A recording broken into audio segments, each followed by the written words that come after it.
రఘురామకృష్ణరాజు గారిని కస్టడీలో వేధించినటువంటి కేసులో సుప్రీంకోర్టు కీలకమైనటువంటి నిర్ణయం తీసుకుందని, డాక్టర్ ప్రభావతికి ఇప్పుడు సుప్రీంకోర్టు భారీ షాక్ ఇచ్చింది అనేలాగే కొన్ని వార్తలు వస్తున్నటువంటి నేపథ్యంలో ఇంతకీ సుప్రీంకోర్టు డాక్టర్ ప్రభావతి గారికి ఇచ్చినటువంటి ఆ షాక్ ఏంటి అనేది మనం తెలుసుకునేటువంటి ప్రయత్నం చేద్దాం. ప్రస్తుతం మనతో పాటు ఉన్నారు ప్రముఖ రాజకీయ విశ్లేషకులు కృష్ణకుమారి గారు. మేడంతో మాట్లాడదాం.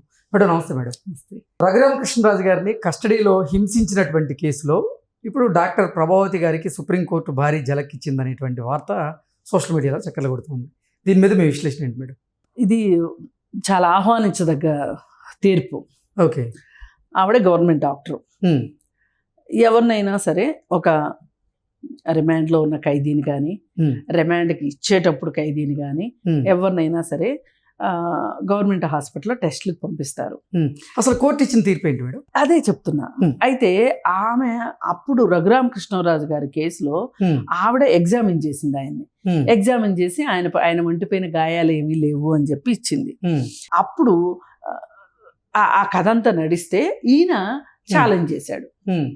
లేదు, నాకు కస్టోడియల్ టార్చర్ జరిగింది, ఆ టార్చర్లో భాగంగానే నా ఒంటిపైన గాయాలు ఉన్నాయి అని చెప్పి ఈయన చెప్పుకున్నాడు. చెప్పుకుంటే ఆయన తెలివిగా ఏం చేశాడంటే సైనిక హాస్పిటల్కి వెళ్ళాడు.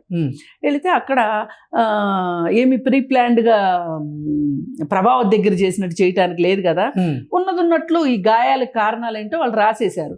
దాంతో ఆ పేపర్ పట్టుకుని ఆయన ఛాలెంజ్ చేశాడు. ఛాలెంజ్ చేసి ప్రభావతి గారిని ఛార్జ్ షీట్లో చేర్చారు ఆ కస్టోడియల్ టార్చర్ కేసులో. చేరిస్తే ఆవిడ ఏం చేసిందంటే విచారణకు రమ్మని చెప్పి వీళ్ళు నోటీసులు పంపించారు పోలీస్ స్టేషన్ వాళ్ళు. పోలీస్ స్టేషన్ వాళ్ళు పంపిస్తే ఆమె వెళ్ళకోకుండా కోర్టు నుంచి మధ్యంతర ఉత్తర్వులు తెచ్చుకుంది, రక్షణ ఉత్తర్వులు తెచ్చుకుని అసలు వెళ్ళట్లా. అదేమంటే లాయర్ చేత ఏం చెప్పించుకుంది, ఆవిడకి ఒంట్లో బాగలేదు, ఆవిడ రాలేదు, అది ఇది అని చెప్పించుకుని ఇప్పుడు అసలు నిక్ ఆఫ్ ద మూమెంట్ అడిగితే ఏం చెప్తుంది అంటే, అసలు నాకు ఎటువంటి నోటీసులు రాకోకుండా నేను విచారణకు రాలేదు అనడం ఎంతవరకు కరెక్టు అని. అంటే ఇంకా అదే ఏదో అంటారే చింత చచ్చిన పులుపు చావలేదని, ఇంత నిరూపణ అయిన కేసులో కూడా ఇంకా ఒంటెద్దు పోకుండా పోతుంటే కోర్టుని అసలు వీళ్ళు ఏ వ్యవస్థను తప్పుదోవ పట్టించలేదు కనుక కోర్టును పట్టించారని మీరు అడుగుతారు అమాయకంగా. అయితే ఇంకప్పుడు కోర్టు ఏం చెప్పిందంటే, లేదమ్మా, నువ్వు సిద్ధార్థ లోద్రా వాదించారు ఆ కేసు, ఎట్టి పరిస్థితుల్లో నువ్వు స్టేషన్కి హాజరయ్యి స్టేషన్కి వెళ్ళి విచారణను ఎదుర్కోవాల్సిందే అని ఇచ్చింది.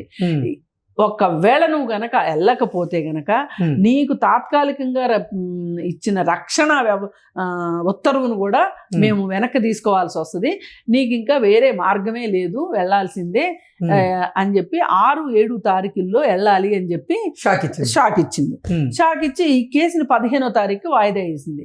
అంటే ఎందుకు చేసిందంటే 6-7 తారీఖుల్లో ఈవిడ వాయిదాకి వెళ్తే వాళ్ళు ఈమెను విచారించిన తర్వాత ఒక రిపోర్ట్ రాసి కోర్టుకి ఇవ్వాలి ఆ సంబంధిత పోలీస్ స్టేషన్ వాళ్ళు.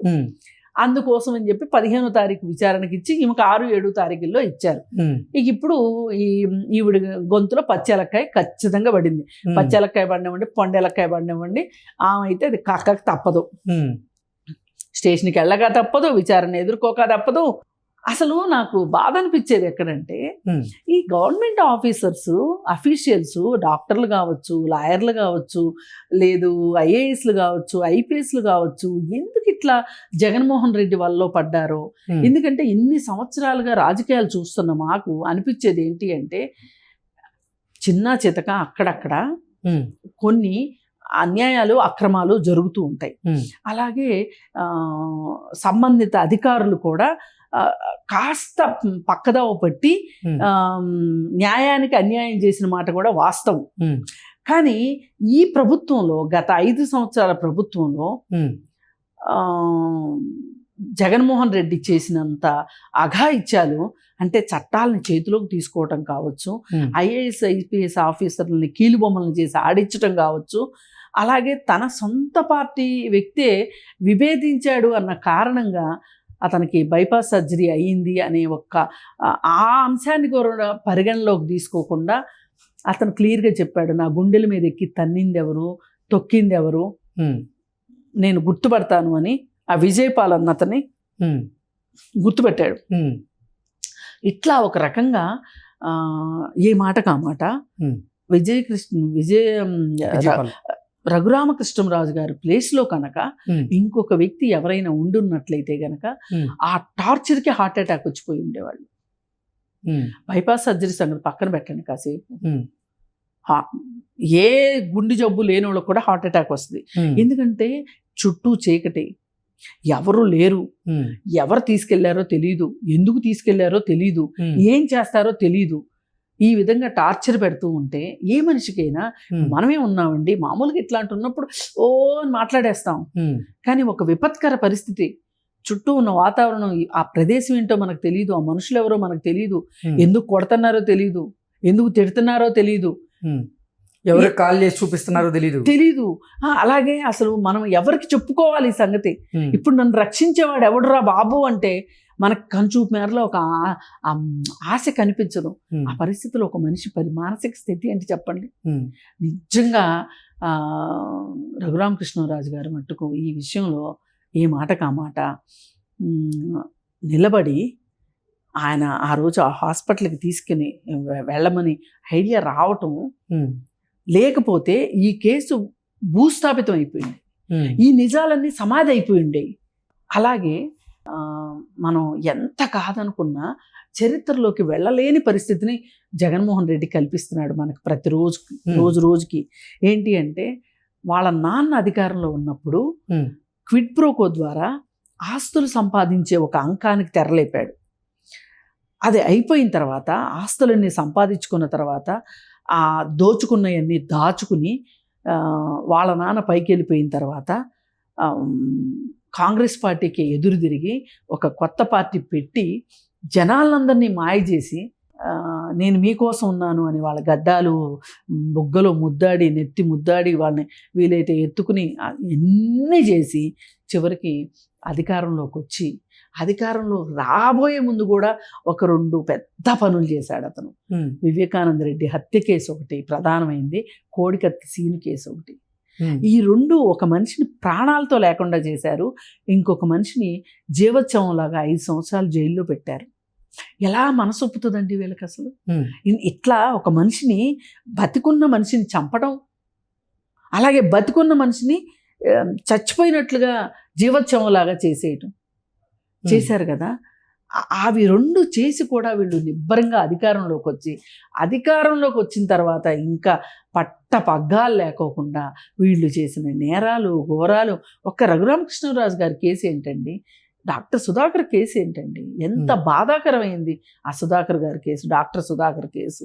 ఆయన అడిగింది ఏంటి, పాపం మాస్కులు ఏంటి, ఎలా పనిచేస్తాం గవర్నమెంట్ డాక్టర్లు ఆయన అడిగింది.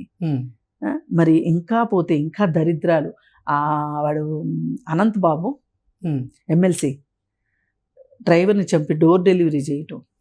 ఓ పక్కన 3 ప్రాంతాలకి, ఆంధ్రప్రదేశ్లో కోస్తా ప్రాంతాలు, రాయలసీమ ప్రాంతాలు, అలాగే అమరావతి ప్రాంతాలు, ఏ ప్రాంతానికి తక్కువ కాకుండా అన్ని ప్రాంతాలని ఒకే విధంగా హింసించిన విధానం చూసారా? ఇక్కడ మట్టుకు అసలు వివక్ష పాటించలా. రాజధాని లేకుండా చేశాడు ఆ రాష్ట్రానికి. 3 రాజధానులను చిచ్చుపెట్టి రాజధాని పోతే అక్కడ ప్రజలంతా ఎంత అల్లకల్లోలం అయిపోయారు. ఇట్లా చెప్పుకుంటూ పోతే మనకు అసలు దరి అంతూ ఉండదు చేసిన అక్రమాలకి. కాకపోతే ఈ కేసు ఏదైతే ఉందో, ఈ కేసు ఇది ఒక క్లాసిక్. నన్ను అడిగితే ఇది రేపు పొద్దున మీరు కావాలంటే చూడండి, లా స్టూడెంట్స్కి వాళ్ళ కేస్ స్టడీ లాగా కూడా పెడతారు రాబోయే రోజుల్లో. పైగా జత్వాని కేసు అక్కడ అంతేగా ఐఏఎస్ని ఐపీఎస్ని చేతిలో పెట్టుకొని నాటకమే కదా ఆడింది. మరి వీటన్నిటిని మించిన కేసు చంద్రబాబు నాయుడు గారి మీద. అసలు ఇది ఏ నేరానికి అరెస్ట్ చేస్తున్నామో చెప్పుకోకుండా అరెస్ట్ చేసిన ఉదంతం కావచ్చు. ఇవన్నీ మాట్లాడుకుంటూ పోతే చాంతాడంత ఉంటుంది. ఏది ఏమైనప్పటికీ ఆయన ధైర్యంగా రఘురామకృష్ణరాజు గారు పోరాడిన దానికి ఇవాళ ఇది ఆయన రేపు సెంటెన్స్ ఏమొస్తుంది అనేది వేరే విషయం, తీర్పు ఏమొస్తుంది అనేది అనవసరం అండి. ఇక్కడ తీర్పుకు మించిన న్యాయం జరిగింది రఘురామకృష్ణరాజు గారికి. ఓకే. ఇప్పుడు ఆ రోజు రఘురామకృష్ణరాజు గారికి ఆ దెబ్బలు అవన్నీ వాటిని ఆయనకేదో చర్మవ్యాధి ఉందని, ఆయనకేదో ఇంకేదో అయిపోయింది అవన్నీ కొట్టిన దెబ్బలని శ్రీరెడ్డి లాంటి వాళ్ళ చేత మాట్లాడిచ్చిన దరిద్రం కూడా జగన్మోహన్ రెడ్డి చేశాడు. అసలు రఘురామకృష్ణరాజు గారు లాంటి ఒక రకంగా ఆయన స్కాలరు, వ్యాపారవేత్త, రాజకీయవేత్త, ఎన్నో విజయాలు సాధించిన ఆ వ్యక్తిని, మంచి విద్యావంతుడు ఆయన, అలాంటి వ్యక్తిని ఒక శ్రీరెడ్డి లాంటి వ్యక్తి చేత తిట్టించారు అంటే సరి అయిన వ్యక్తుల మీదకి సరి అయిన వ్యక్తుల్ని సంధించడం కూడా, అంటే ఇలా చేయడం కూడా ఒక రకమైన టార్చర్. ఓకే. ఇంతకీ డాక్టర్ ప్రభావతి గారు 6-7 తేదీల్లో నిజంగా పోలీసుల విచారణకి వెళ్ళేటువంటి అవకాశం ఉందా, లేకపోతే పరిస్థితి ఏంటండి? వెళ్ళకపోతే అరెస్ట్ చేస్తారు. అది సుప్రీంకోర్టు ఇచ్చిన తీర్పు, అది ఉత్తర్వు, దానికి కూడా విలువ లేదంటే ఇంకేమైనా ఉందేంటి ఈ దేశంలో? వాళ్ళు చెప్పారు కూడా కదా, నీకు ఇచ్చిన రక్షణ చర్యను కూడా మేము వెనక్కి తీసుకోవాల్సి వస్తుంది అని. ఖచ్చితంగా వెళ్లాల్సిందే ప్రభావతి గారు. వెళ్ళకపోతే ఆవిడ ఒళ్ళు ఆవిడే నిప్పులు పోసుకున్నట్టు అవుతుంది. ఆ రోజు జగన్మోహన్ రెడ్డికి ఈ విషయంలో సాయం చేసినందుకు నష్టపోయిన దానికంటే 100 ఇంతలు ఇప్పుడు ఎక్కువ నష్టపోతుంది. Okay. Okay madam, thank you.